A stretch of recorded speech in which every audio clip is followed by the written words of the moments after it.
Hello बच्चों, चलिए प्रश्न पढ़ते हैं। ए की घात दो गुणा में बी प्लस सी कोमा बी की घात दो गुणा में सी प्लस ए कोमा सी की घात दो गुणा ए प्लस बी समांतर श्रेणी में है, तो सिद्ध कीजिए कि A comma B comma C भी समांतर श्रेणी में, अथवा A B plus B C plus C A बराबर है शून्य। तो मुख्य अवधारणा, तो हमारा जो प्रश्न है वो समांतर श्रेणी से संबंधित है। तो समांतर श्रेणी में हमारा क्या होता है, कोई भी दो क्रमागत पद है उनके मध्य का जो अंतर है वो प्रत्येक जगह हमारा समान रहता है। जैसे मेरे पास है ए बी सी समांतर श्रेणी में है, तो देखो भाई यहाँ से दो क्रमागत मतलब बी माइनस एक का जो अंतर है तो वो सी माइनस बी के अंतर के बराबर होगा। तो यहाँ से देखो बी माइनस का बी बराबर से दूसरी तरफ प्लस का बी हो जाएगा, माइनस के से दूसरी तरफ आगे प्लस का ए हो जाएगा, तो ए प्लस सी। तो यहाँ से आ गया दो बी बराबर है ए प्लस सी।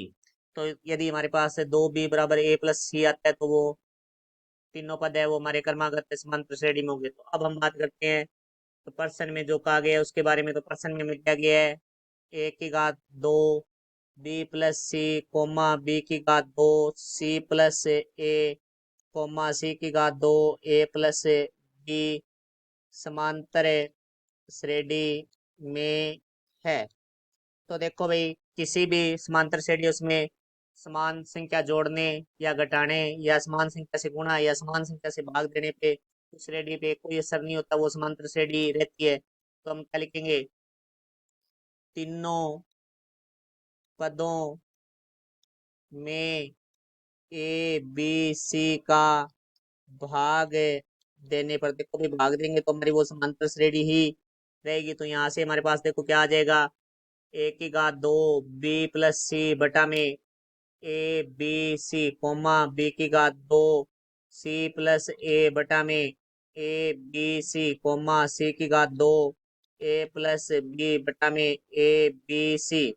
तो ये समांतर श्रेणी ही रहेगी हमारी, क्योंकि किसी संख्या से भाग देने से श्रेणी है वो परिवर्तित नहीं होती है, वो समांतर श्रेणी ही रहेगी।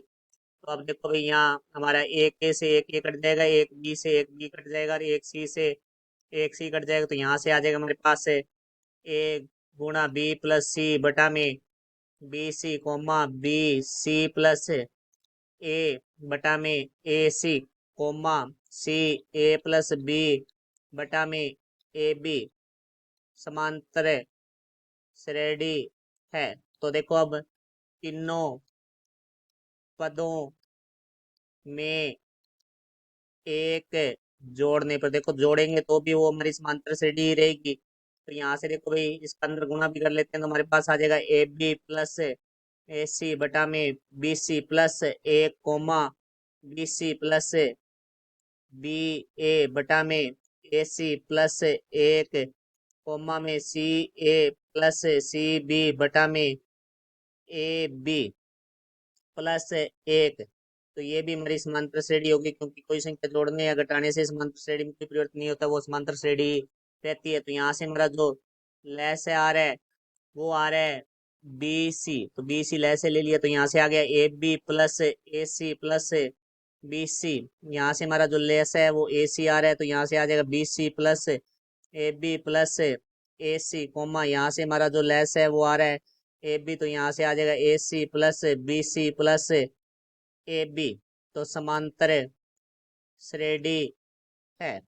तो अब देखो भाई हमारे पास ये मान आ चुके हैं, तो अब हम क्या करते हैं, इस पूरे को ए बी सी से गुणा कर देते हैं। तो हम लिखेंगे तीनों पदों को ए बी सी से गुणा करने, क्योंकि गुणा करने पे वो समांतर श्रेणी रहेगी। तो अब देखो हम गुणा करते हैं तो हमारे पास क्या आ जाएगा, ए बी सी गुणा A B plus B C plus A C बटा में हमारे पास है बी सी, तो यहाँ बटा में आ गया B C comma A B C गुणा A B plus B C plus A C बटा में यहाँ हमारे पास आ जाएगा बटा में है जो संख्या है वो है ए सी, तो यहाँ ए सी आ गया कोमा ए बी सी गुणा A B plus B C plus A C बटा में ए बी।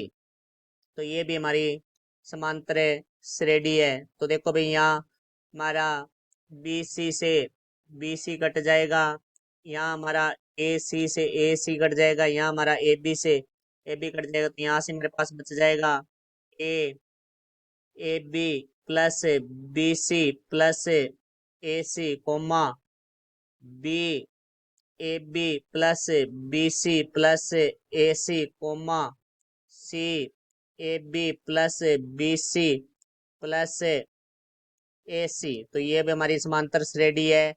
तो अब देखो भाई, हम तीनों पदों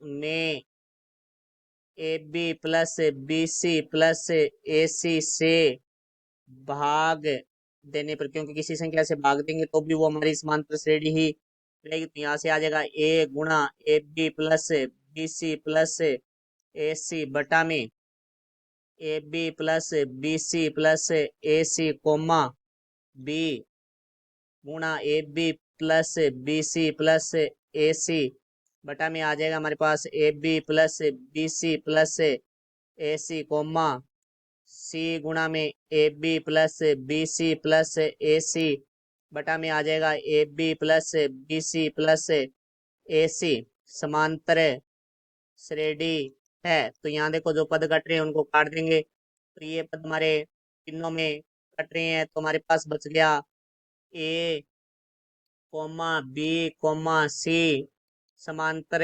श्रेणी में है। तो ये हमें प्रश्न में सिद्ध करना था, तो ये हमारा सिद्ध हो चुका। आशा करता हूँ समझ आया होगा। धन्यवाद।